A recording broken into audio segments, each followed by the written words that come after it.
नमस्कार दोस्तों, स्वागत है आपका स्टडी फॉर सिविल सर्विसेज में। वीडियो को पूरा देखिए। कोई भी आपका फीडबैक है, कोई सजेशन है, तुरंत वीडियो में कमेंट करके जरूर बताइए। अच्छा लगे तो वीडियो लाइक जरूर कर लीजिए और ऐसे वीडियो लगातार फ्री में पाने के लिए चैनल को तुरंत सब्सक्राइब कर लीजिए और बेल आइकन को जरूर टैप कर लीजिए ताकि आगे भी सारे वीडियो आपको मिलते रहे। यूट्यूब में फॉलो करते हैं तो प्लीज ये वाला फ्री टेलीग्राम चैनल जरूर ज्वाइन कर लीजिएगा। सारे नोटिफिकेशन, सारे अपडेट यहीं पे आते हैं, ध्यान रखिएगा। स्टडी फॉर सिविल सर्विसेज का कोई भी पेड ग्रुप अगर आपको ज्वाइन करना है तो सिर्फ 8564809690608975238055 यही नंबर है हमारे, सिर्फ जहां पे कॉल या व्हाट्सएप कर सकते हैं।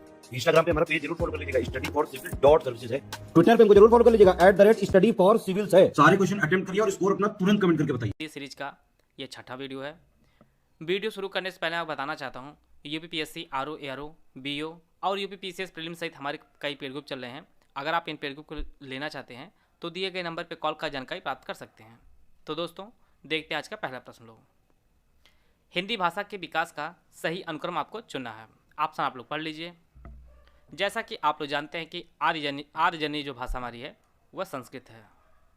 सभी भाषाओं की जो जननी है वह संस्कृत है। इसके बाद विकास क्रम में आपका दूसरा जो स्थान आता है आपका पाली का आता है। इसके बाद प्राकृत का आता है और इसके बाद अभ्रंश और बाद में हिंदी का क्रम आता है। तो हिंदी भाषा के विकास का जो सही अनुक्रम है वो आपका पाली, प्राकृत, अभ्रंश और हिंदी है। इसका जो ऑप्शन ए है वह सही है। आते हैं अगला प्रश्न लो। कौरवी बोली कहाँ बोली जाती है? लखनऊ, प्रयागराज, बलिया या मेरठ? तो इसका जो सही आंसर है वो ऑप्शन डी, मेरठ में। कौरवी बोली मेरठ में बोली जाती है।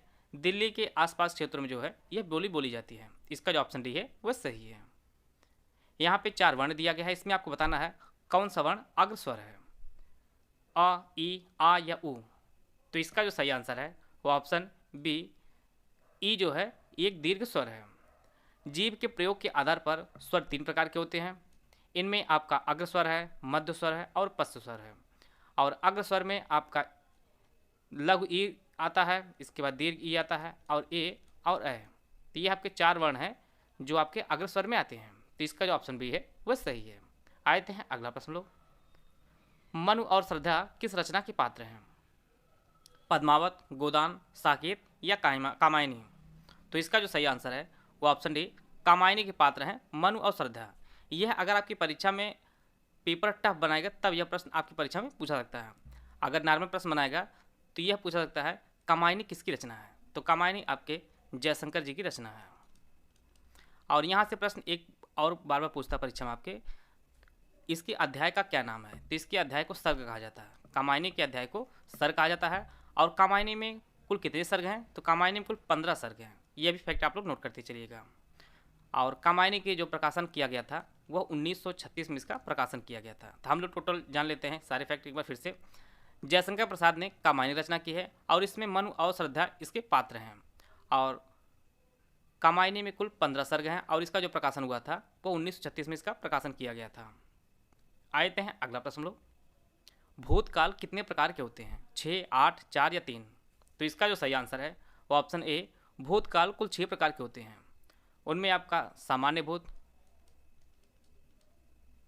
दूसरा आपका आसन्न भूत, तीसरा आपका अपूर्ण भूत, चौथा आपका पूर्ण भूत, पांचवा आपका संदिग्ध भूत और छठा आपका हेतु मद भूत।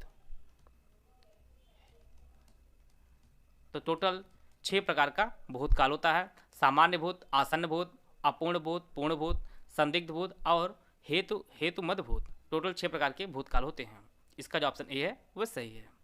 श हा यह किस वर्ग के व्यंजन है? तालव्य, ऊष्म, अंतहस्थ या ओष्ठ?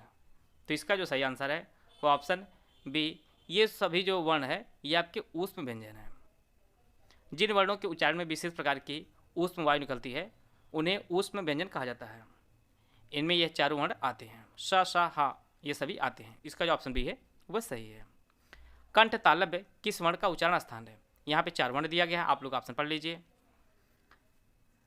इसका जो सही आंसर है वो ऑप्शन बी, ए का जो उच्चारण स्थान होता है वह कंठ तालव्य होता है और ए के साथ आय का भी जो उच्चारण स्थान होता है वो आपका कंठ तालव्य होता है।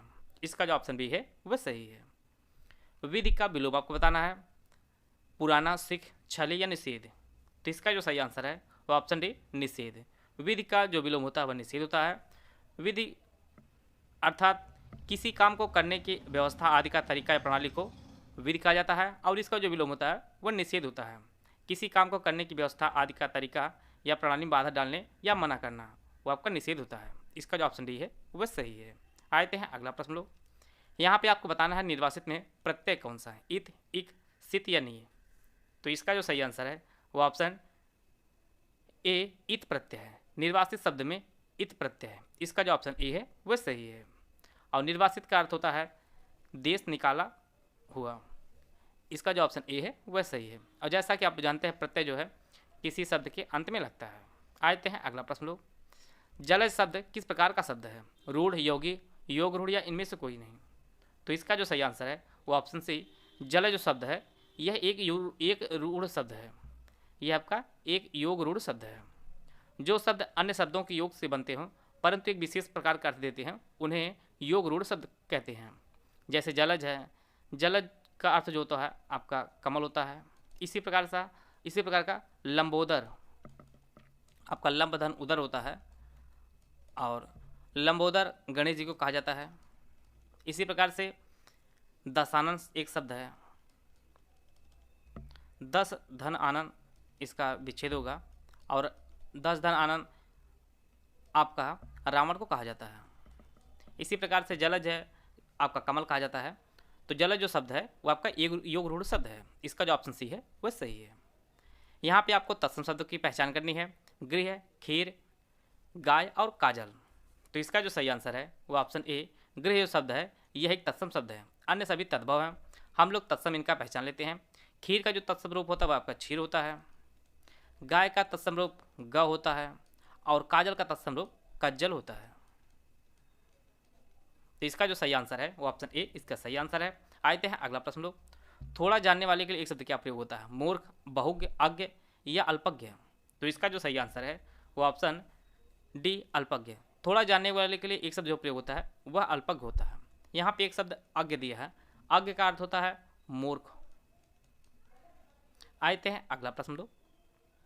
यहाँ पे एक चिन्ह दिया गया है, इसमें आपको पहचानना है यह कौन सा चिन्ह है, योजक, अल्प विराम, हंस पद या अर्ध विराम। तो यह एक हंस पद जो है यह जो चिन्ह है यह हंस पद का है या इसे त्रुटि बोधक के नाम से भी जाना जाता है। और यह अच्छा लिखने से कभी कभी हम लोगों से शब्द छूट जाता है तो वहाँ पर इसका प्रयोग किया जाता है हंस पद का। आते हैं अगला प्रश्न लोग। यहाँ पे 4 वाक्य दिया गया है, इसमें आपको पहचानना है कौन सा वाक्य शुद्ध रूप में लिखा गया है। ऑप्शन आप लोग पढ़ लीजिए। इसका जो सही आंसर है बैल और बकरी घास चरते हैं। यहाँ पर बैल और बकरी जो है 2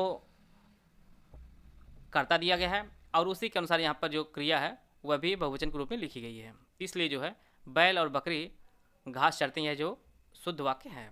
आते हैं अगला प्रश्न लोग। हिंदी प्रदीप जो पत्रिका है इसका संपादन किसने किया था, बालकृष्ण भट्ट, श्याम सुंदर दास, बाल मुकुंद या प्रेमचंद।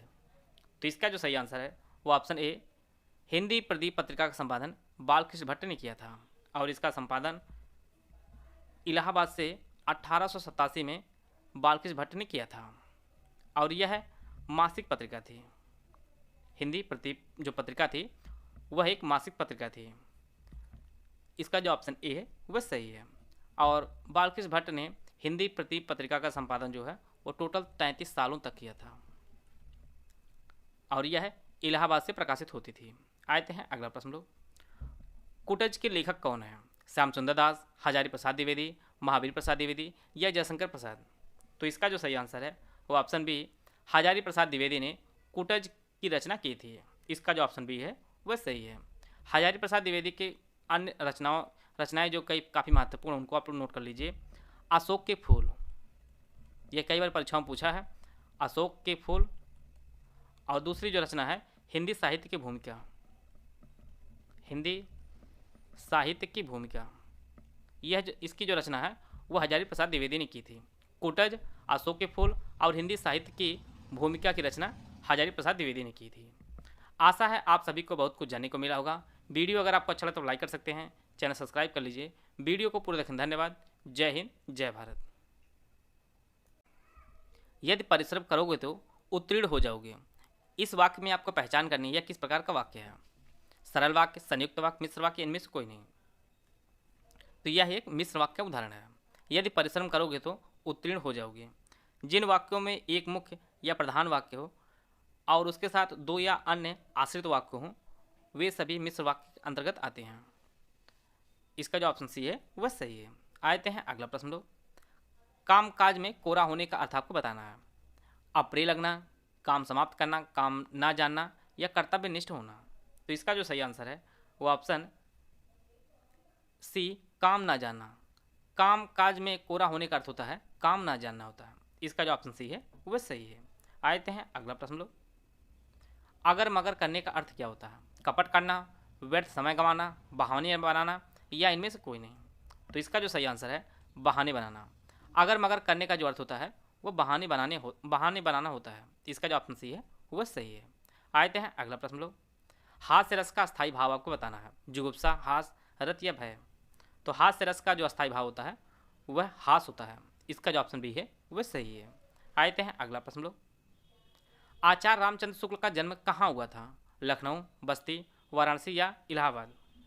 तो इसका जो सही आंसर है वो ऑप्शन बी, बस्ती में जन्म हुआ था आचार्य रामचंद्र शुक्ल का। इसका जो ऑप्शन बी है वह सही है। और इनका जो जन्म है वह 11 अक्टूबर 1884 को इनका जन्म हुआ था और इनकी जो मृत्यु हुई थी वो 2 फरवरी 1941 को इनकी मृत्यु हुई थी। इनकी सबसे जो प्रसिद्ध रचना है उसका नाम चिंतामणि है। ये कई बार परीक्षा में पूछा गया है, इसको आप लोग नोट कर लीजिए। चिंतामणि की जो रचना है वो आचार्य राम शुक्ल जी ने की थी और इनका जो जन्म है वो बस्ती जिले में हुआ था, उत्तर प्रदेश के। बंदव गुरु पद पदुम परागा सूरज सुभाष सरस अनुरागा में आपको बताना है कौन सा अलंकार है? श्लेष, अनुप्रास, उपमा या अतिशयोक्ति। तो इसमें आपका अनुप्रास अलंकार है और इसमें अनुप्रास अलंकार होने के कारण इसलिए है क्योंकि यहाँ पर आप लोग देख पा रहे होंगे प प प, इसी प्रकार से द, आगे आपका सा और इसके बाद आपका यहाँ पर रा और यहाँ पर रा। तो जो 4 वर्ण है जिनमें आपका प है, द है, स है और रा है, इन सभी वर्णों की पुनरावृत्ति हुई है, इसी कारण इसमें अनुप्रास अलंकार है। जिस पंक्ति में एक या अधिक वर्णों की जो आवृत्ति होती है वहाँ पर अनुप्रास अलंकार होता है, इसी कारण यहाँ पर अनुप्रास अलंकार है। आते हैं अगला प्रश्न लोग। सूर्य का परिवाची कौन नहीं वो आपको पहचानना है। आदित्य, जनार्दन, दिवाकर या मार्तंड।